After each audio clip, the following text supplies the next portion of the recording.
Ya, bismillahirrahmanirrahim. Assalamualaikum warahmatullahi wabarakatuh. Salam. Universitas Sains dan Teknologi Komputer, kuliahnya menyenangkan. Universitas Tekom. Nama saya Iman Sofik. Hari ini hari Kamis tanggal 10 Juni tahun 2020. Kita di mata kuliah pengantar teknologi. Hari ini kita bisa bertemu lagi dengan kelas dari TI Jasa Marga ya.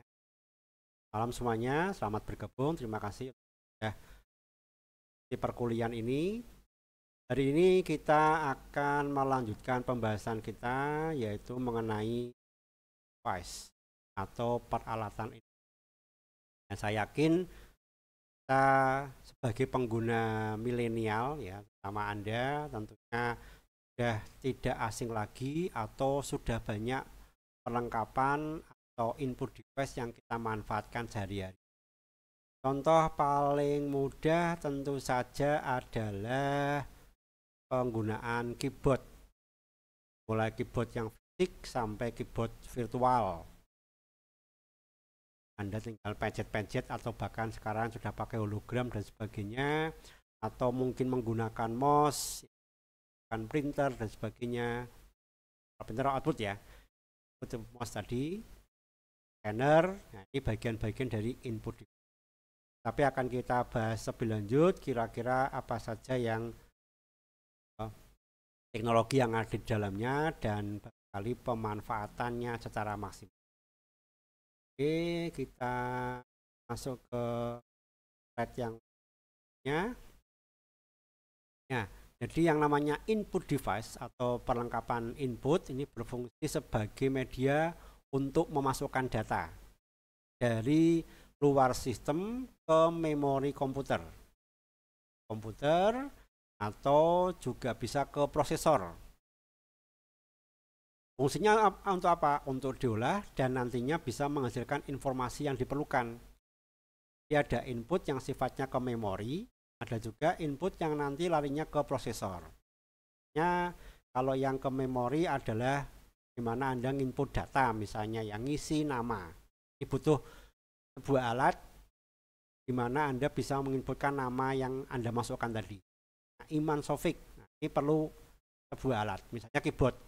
Atau mungkin pakai mouse, atau juga bisa berfungsi untuk menghasilkan proses yang nanti akan diolah oleh prosesor. Menampilkan bunyi misalnya ya. Jadi prosesor tadi akan mencari ini kira-kira hasil inputan itu berupa bunyi. Ada kan keyboard yang nanti Anda tekan itu hasilnya bukan huruf tapi bunyi, atau mungkin dalam bentuk tampilan huruf yang lain. Kita pakai keyboardnya umumnya yang QWERTY ABCD, tapi barangkali yang mungkin di lokasi tertentu ya ingin tampilnya keyboardnya itu huruf Korea atau Cina atau mungkin pakai bahasa Arab misalnya ya, Anda mau mengetikkan teks dalam bentuk bahasa Arab. Nah, ini prosesor atau program ya, programnya itu yang nanti akan mengolah inputan huruf yang Anda masukkan berubah menjadi huruf lain di tampilan pada layar dan sebagainya. Nah, kemudian data yang dimasukkan ke dalam sistem komputer ini dapat berbentuk sinyal input atau data, juga bisa berbentuk program. Di inputan tadi itu bisa berupa data murni, nama, alamat, umur, tanggal dan sebagainya, atau juga bisa berbentuk program. Nah, contoh program apa? Contoh program misalnya adalah fingerprint. Jadi begitu Anda meletakkan jari ke fingerprint tadi, ke alat tadi, maka akan dideteksi ini dicocokkan dengan skema yang ada atau inputan sebelumnya, ini jarinya siapa. Atau misalnya sekarang pakai face detection, pakai kamera. Jadi Anda cukup meletakkan wajah ke kamera, nanti akan dideteksi ini wajahnya siapa, kemudian akan dimasukkan sebagai inputan. Di kamera itu artinya sebagai maintenance input, sebagai bagian dari program. Atau juga bisa yang lain ya, misalnya proses pengolahan transaksi, perhitungan, bahkan sekarang ada apa namanya, nanti ke depan di jalan tol itu tidak perlu lagi pakai e-tol, tapi sudah menggunakan RFID. Jadi begitu mobil masuk ke tol sudah dideteksi ini mobilnya siapa, RFID-nya kodenya apa, kemudian dia jaraknya menempuh dari jalan tol masuk sampai keluarnya berapa kilo, nanti langsung auto debit dengan yang ada di perbankan dan sebagainya. Karena kan mungkin di Indonesia sudah pakai e-tol ya, mungkin minggu lalu sudah kita bahas bagaimana teknologi itu bisa mengubah budaya masyarakat yang tadinya bayarnya manual, kemudian sekarang kita cukup ngetap pakai kartu, berikutnya bahkan nggak perlu ngetap, cukup jalan sudah langsung terdeteksi berapa transaksi pembayaran yang akan dilakukan. Berikutnya mengenai sifat peralatan input sendiri, peralatan input langsung yaitu input yang dimasukkan langsung diproses oleh alat pemproses. Ini contohnya pakai keyboard, mouse, touchscreen, like pen ya, pena untuk menulis, digital graphic tablet ya, tablet. Jadi tablet yang bukan tablet yang kita gunakan untuk browsing, jadi ini tablet khusus untuk gambar ya. Kemudian juga scanner. Ini sifatnya langsung diproses oleh alat pemproses. Tapi ada juga yang peralatan input yang tidak langsung. Jadi diinputkan dulu, prosesnya nanti manakala dibutuhkan. Nah, misalkan apa? Contohnya adalah PANSCAD. Di PANSCAD ini dia bisa media penyimpan, tapi juga bisa sebagai input data ya, sebagai input device. Memang fungsi utamanya dulu disket hard disk ini sebagai awalnya untuk penyimpanan, media penyimpanan. Tapi juga bisa berfungsi sebagai media input tidak langsung. Karena nanti data-data dimasukkan ke sana, data ini yang akan dicocokkan sehingga akan menghasilkan sebuah data baru misalnya. Hanya tadi contoh kayak laporan fingerprint ya. Jadi dari Anda meletakkan jari disimpan ke disket atau ke disk atau ke flash disk atau ke cloud computing misalnya. Nah, hasil Anda absensi hari ini itu akan dihitung lagi pada periode yang akan datang, misalnya di akhir bulan untuk menentukan gaji misalnya. Nah, gaji ini salah satu komponen yang dipakai adalah absensi harian. Jadi kalau absensinya terdetek tanggal berapa cocok, tidak terlambat, pulang juga tepat waktu, tidak lebih dulu, maka dianggap nilainya 1 misalnya. Tapi kalau misalkan terlambat minus sekian misalnya. Ini artinya disket, PANSCAD, dan hard disk tadi bisa dikelompokkan sebagai media input juga. Sekarang kita masuk ke alat-alat input yang lain. Kira-kira perlengkapan input yang lain itu apa sih? Yang pertama tentu saja yang paling populer dan generasi awal dari komputer menggunakan ini adalah keyboard. Apa fungsi keyboard? Keyboard berfungsi untuk memasukkan huruf, angka, karakter khusus. Karakter khusus itu ya tanda dolar, tanda persen, ya tanda pagar, tanda ketik, ya kurung kurawal, ya, serta sebagai media bagi user atau pengguna untuk melakukan perintah lainnya yang diperlukan. Misalnya Anda menyimpan, lazimnya kalau kita nyimpan pakai aplikasi di komputer dan dengan menekan kombinasi tombol Ctrl dan S, Ctrl S, di kata save itu artinya berfungsi sebagai penyimpan. Walaupun ada menu file save atau mungkin klik kanan save dan sebagainya. Atau misalnya Anda mau membuka file pakai Ctrl O, atau mungkin kalau mau membatalkan perintah yang tadinya Anda nulis apa atau terhapus ingin dikembalikan ke semula, bisa di undo dengan menggunakan Ctrl Z. Atau mungkin mau mencetak cukup dengan menekan Ctrl P. Nah, kombinasi tombol ini dulu sangat lazim dipakai di era-era awal komputer pertama kali karena tampilannya belum menggunakan graphic user interface, ya, belum berbasis visual, sehingga untuk perintah-perintah yang dipakai ya semuanya berbasis hafalan atau paling tidak kita punya kamus tadi.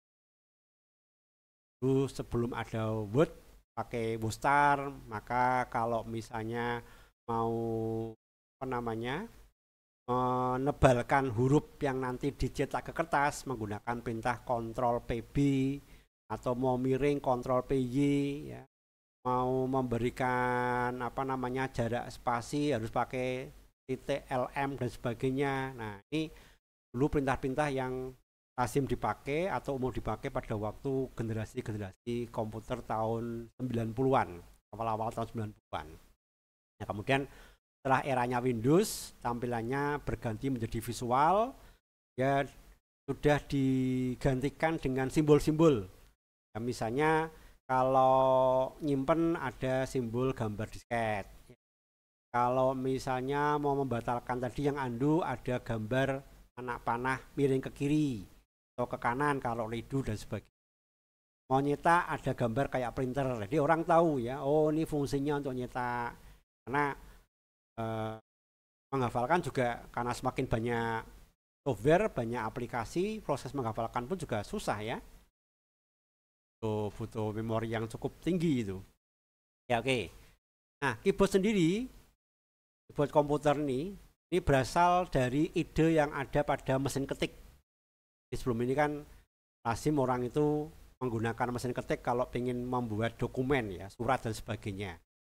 Bahkan dulu ada kursus ngetik 10 jari. Kalau sekarang 11 jari. Tinggal menggunakan tombol jari telunjuk kiri dan kanan, ya. Lebih hebat malahan. Kalau kursus 10 jari ini Anda pakainya 11 jari.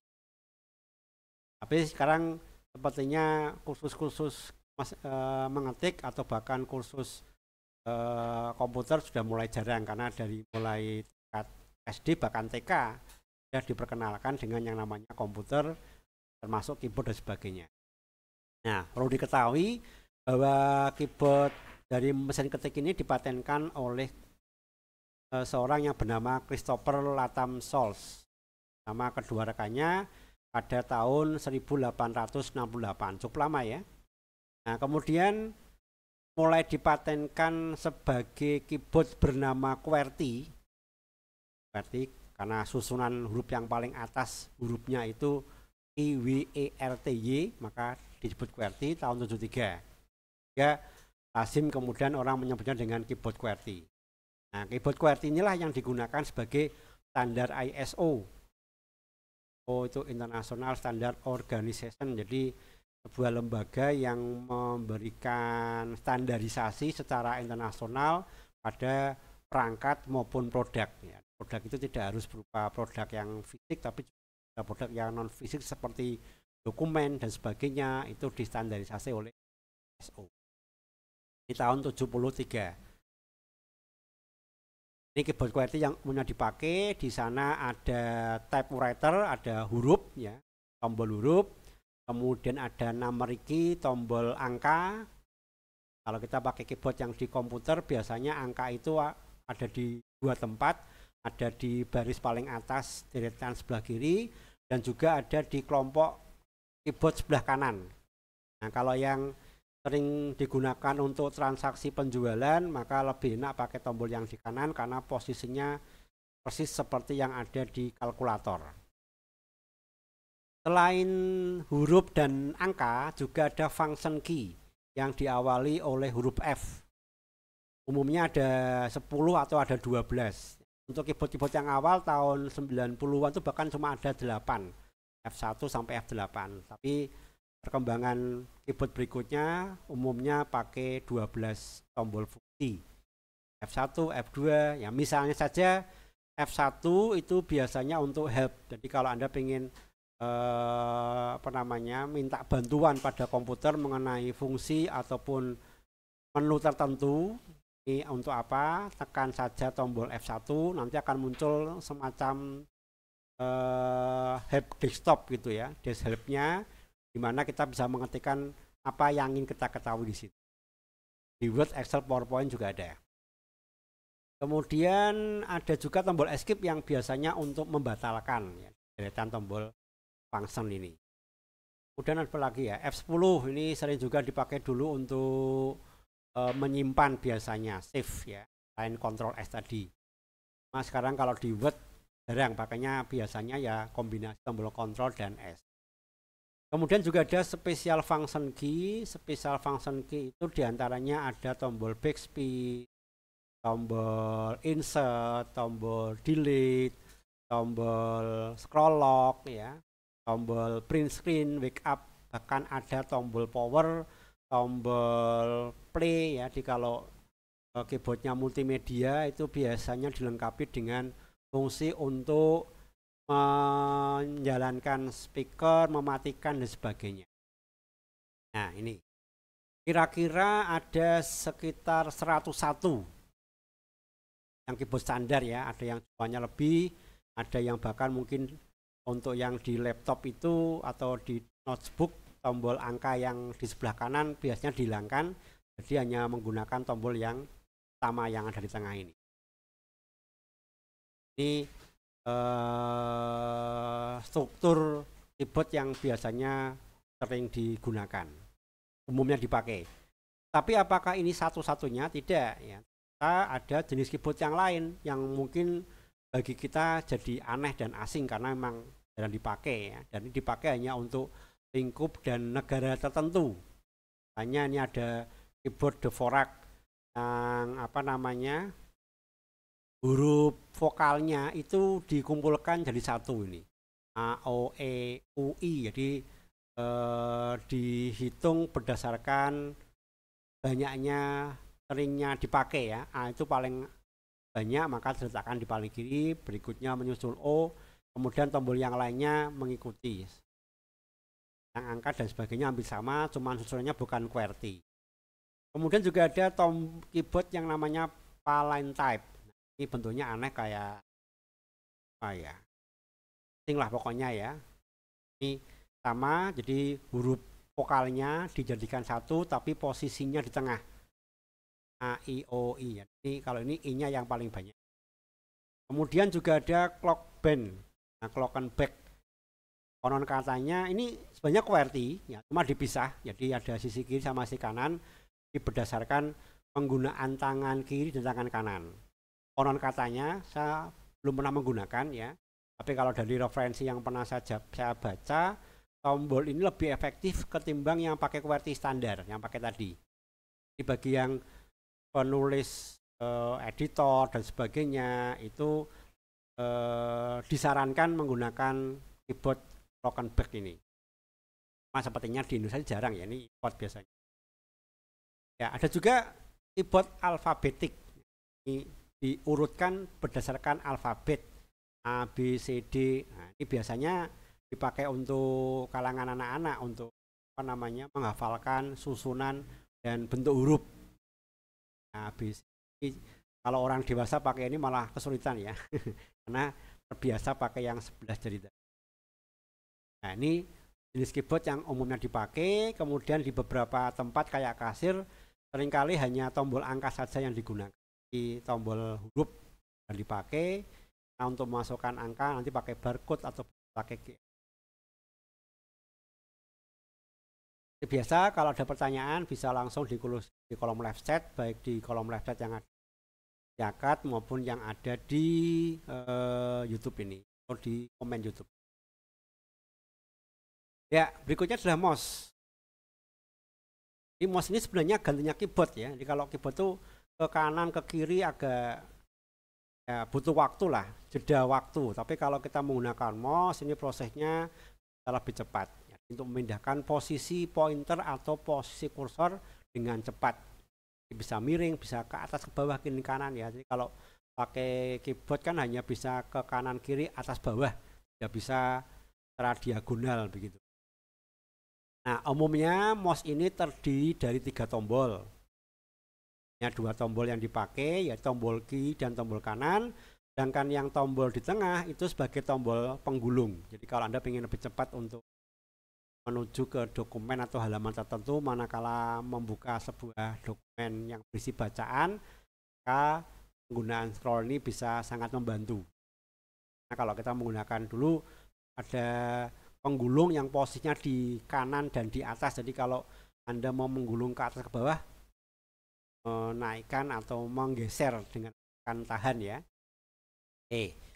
Nah, umumnya mouse yang dipakai ada mouse yang berbasis pakai kabel wire, dan juga ada yang wireless.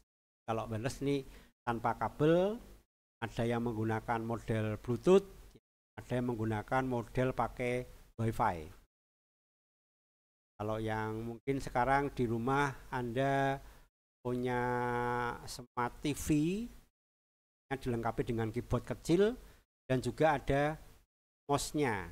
Ini biasanya pakai WiFi dan menggunakan Bluetooth ya, dan juga pakai Bluetooth. Dulu awal-awal munculnya mouse pertengahan tahun 90-an muncul Windows 13 tuh ya, yang mulai booming Windows. Itu belajar mouse itu butuh waktu sampai 1 mingguan paling tidak. Cara megang mouse, tombol apa yang digunakan, cara menggunakan mouse-nya, geser, letakkan dan sebagainya. Kalau yang pernah kursus 1 minggu sendiri harus belajar menggunakan mouse ya. Memang tidak lazim dan belum terbiasa. Berbeda dengan sekarang, nah, sudah diperkenalkan sejak dini, bahkan tidak perlu pakai mouse lagi karena sudah ada touchpad yang ada di layar atau bahkan pakai layar sentuh ya, touchscreen untuk memindahkan posisi dan aktivitas dari pengetikan. Nah, ini gantinya mouse tadi yang saya bahas. Nah, ada touchpad. Ini biasanya ada di laptop atau ada di notebook. Nah, kan cukup pakai sentuhan jari, jadi bukan digenggam ya. Ada 3 macam bentuk, ini ada yang bentuknya seperti ini touchpad, ada yang posisinya kadang-kadang di tengah huruf ini, warna tertentu, biasanya warnanya merah, namanya pointing stick ya.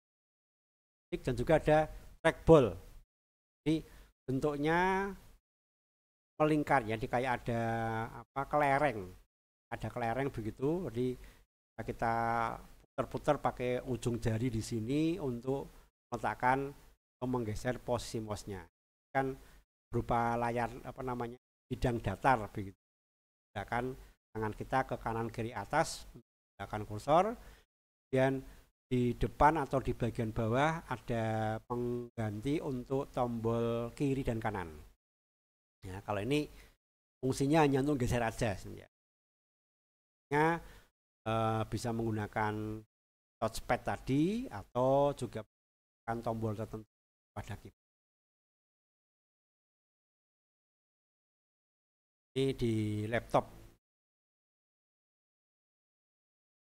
Oke, berikutnya adalah like pen. Like pen ini juga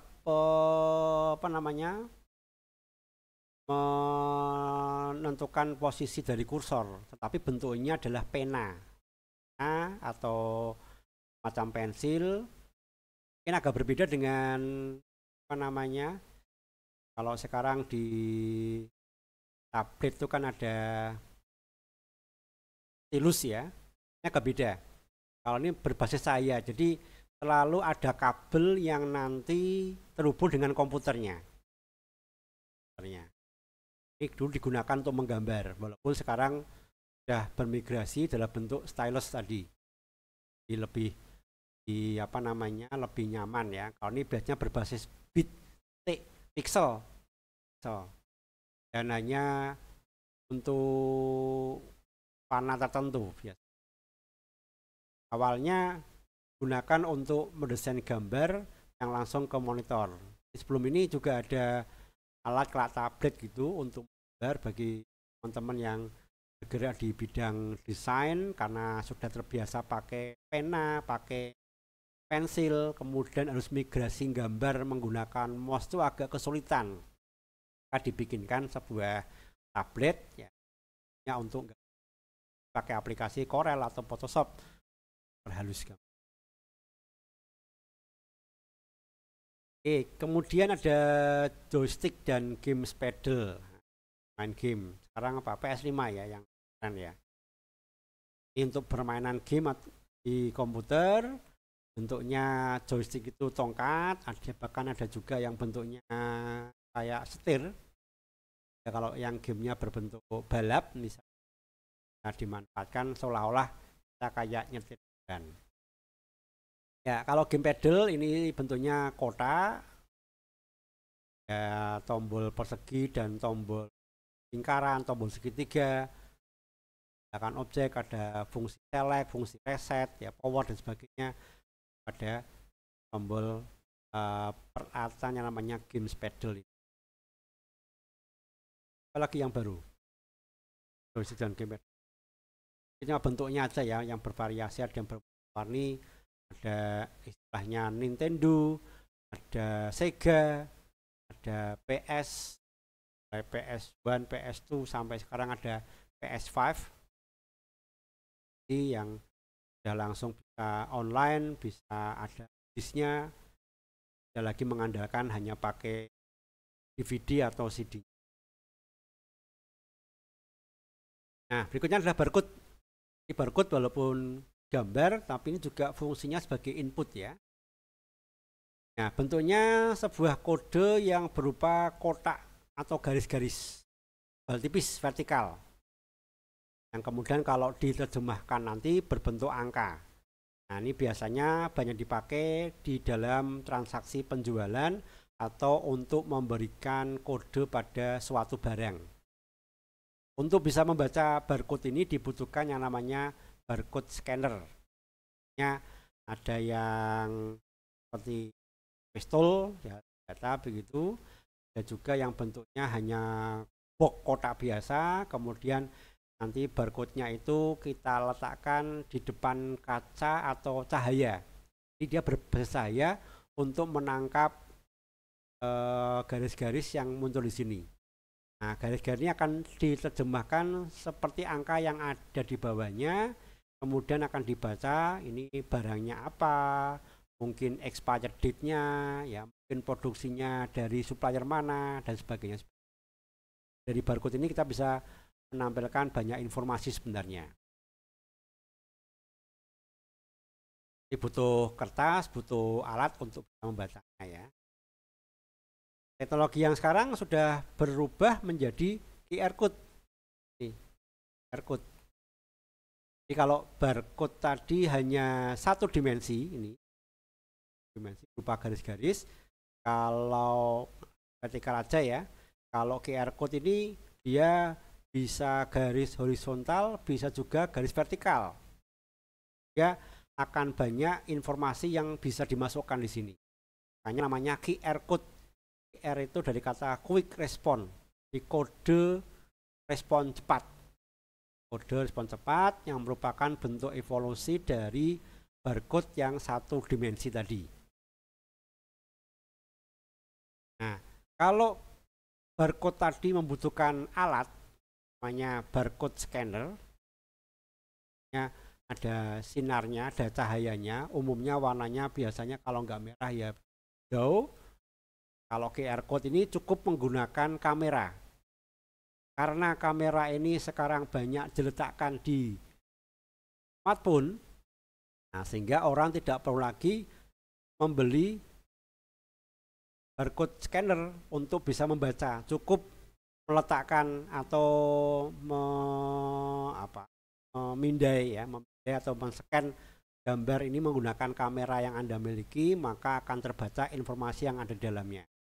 Untuk kamera yang lama tentunya dibutuhkan aplikasi ya, supaya bisa membaca barcode yang ada di sini. Nah, ini bisa menyimpan sampai 2089 digit atau 4289 karakter. Jadi ada banyak informasi yang bisa dimasukkan di sini, termasuk tanda baca dan karakter spesial. Kalau yang barcode tadi hanya bisa untuk angka, kalau ini bisa macam-macam, ya, bahkan bisa untuk pemetaan misalnya. Jadi kalau Anda ingin men-share lokasi saat ini, ya, Anda bagikan QR code-nya ini untuk dibaca oleh orang lain pada Google Map ya, baginya. Nah, umumnya QR code ini ada dua macam. Jadi ada yang QR code yang sifatnya statis, ada QR code yang sifatnya dinamis. Kalau yang QR code yang sifatnya statis itu untuk yang jarang atau tidak butuh diupdate ya. Misalnya identitas pegawai. Jadi Anda bisa bikin kartu pegawai yang isinya tidak perlu ada nama, nggak perlu ada alamat, nggak perlu ada foto barangkali ya. Di QR code-nya ini yang nanti dibikin, begitu orang pengen tahu siapa namanya, tinggal dia letakkan kameranya di QR code, akan tampil informasi dari yang bersangkutan. Nah, ini sifatnya biasanya statis, kode barang masuk ke. Tapi ada juga yang dinamis. Contohnya kalau Anda bayar transaksi pakai GoPay atau pakai OVO, itu contoh QR code yang sifatnya dinamis karena harga yang Anda dapatkan bisa berbeda-beda dengan barang yang sama sekalipun ya, misalnya hari ini dengan hari besok atau dengan jumlah pembelian yang berbeda akan menghasilkan QR code yang berbeda walaupun dari toko dan customer yang sama. Ini menggunakan model-model yang dinamis ya. Atau misalnya pembayaran. Ya, pembayaran yang diperbankan juga demikian, mengetahui saldo ya, alamat website dan sebagainya, itu bagian dari QR code yang sifatnya bisa masuk ke area yang dinamis. Ini sekarang yang paling banyak digunakan ya. Mungkin nanti akan muncul juga QR code yang 3 dimensi saja kabar berikutnya. Tapi sementara ini yang dipakai kebanyakan adalah QR code-nya. Anda sebenarnya bisa membuat ini. Masuk aja ke website, gunakan kata kunci QR code generator.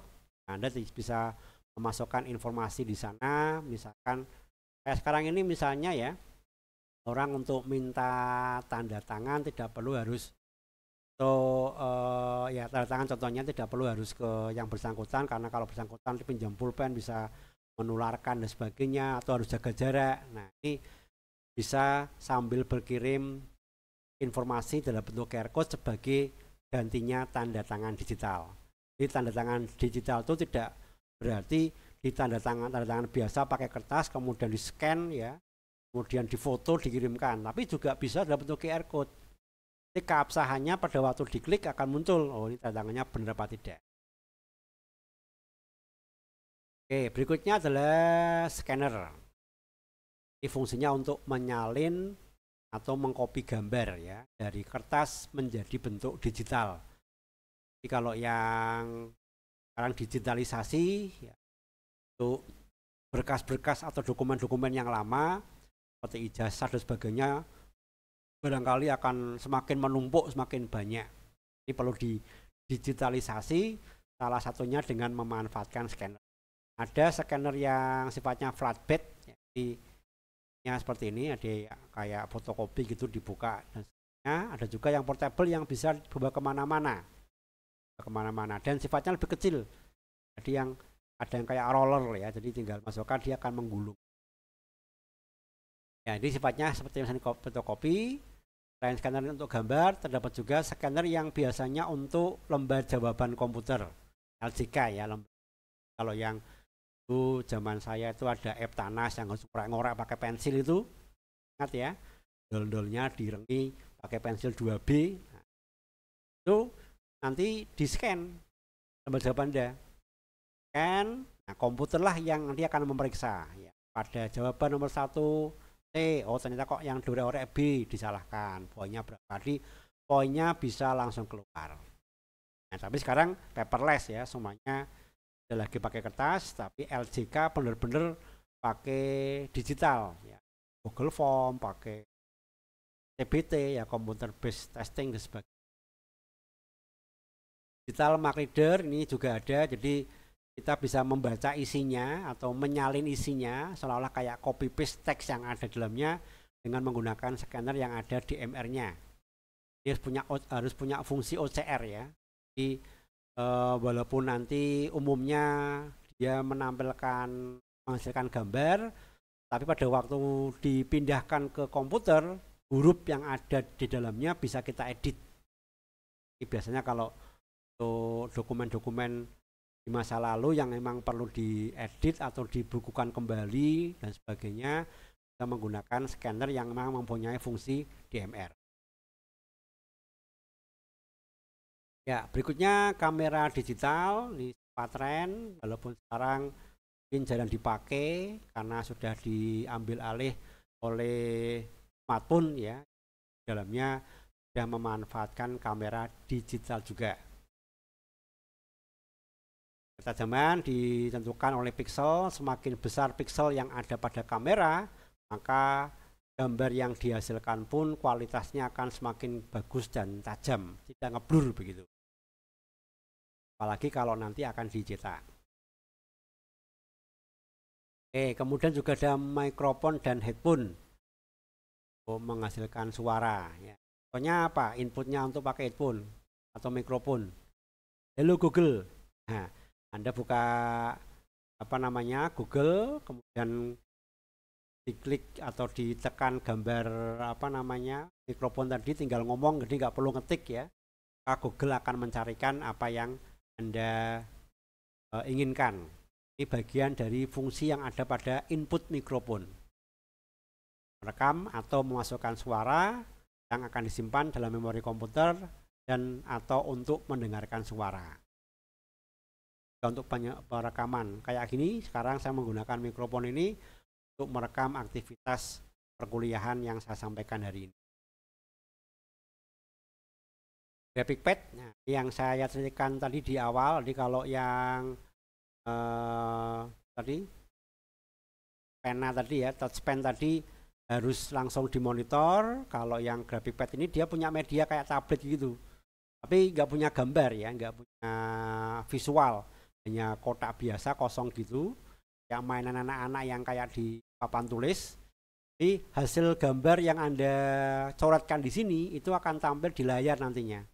Nah, makanya dibutuhkan layar monitor sambil melihat di layar seperti apa gambar yang akan dihasilkan. Karena ini gambarnya kan selalu kosong di sini, ini nggak tampil apapun. Ada yang warnanya putih, ada juga yang warnanya hitam, dan kebanyakan dipakai oleh kalangan desainer. Gambar karakter, gambar desain rancangan bangunan dan sebagainya. Ini menggunakan namanya CAD, Computer Aided Design, untuk membuat rancangan bangunan, rumah, mesin mobil dan sebagainya. Di kan dua alat, satu ke graphic pad-nya ini, satunya lagi tampil gambarnya di layar monitor. Ya, demikian untuk beberapa input device yang saya bahas pada pertemuan hari ini. Jika ada manfaatnya, jika ada pertanyaan silakan bisa Anda sampaikan melalui kolom live chat atau melalui menu komentar yang ada di YouTube ataupun di Siakat. Akan kita diskusikan atau bisa juga melalui grup WA. Jangan lupa materinya ada di Classroom, silakan Anda bergabung ke Classroom. Saya lihat masih banyak yang belum bergabung, baru ada 12 orang sepertinya yang ke Classroom. Jadi kalau Anda ingin mendapatkan materinya silakan gabung ke sana. Dan terakhir jangan lupa untuk melakukan presensi pada hari ini dari mulai sekarang sampai dengan jam 23.59. dan dengan cara memberikan review. Sekian saya sampaikan. Saya akhiri. Assalamualaikum warahmatullahi wabarakatuh. Jangan lupa like and subscribe. Ketemu lagi pada pertemuan yang akan datang. Salam sehat dan tetap semangat.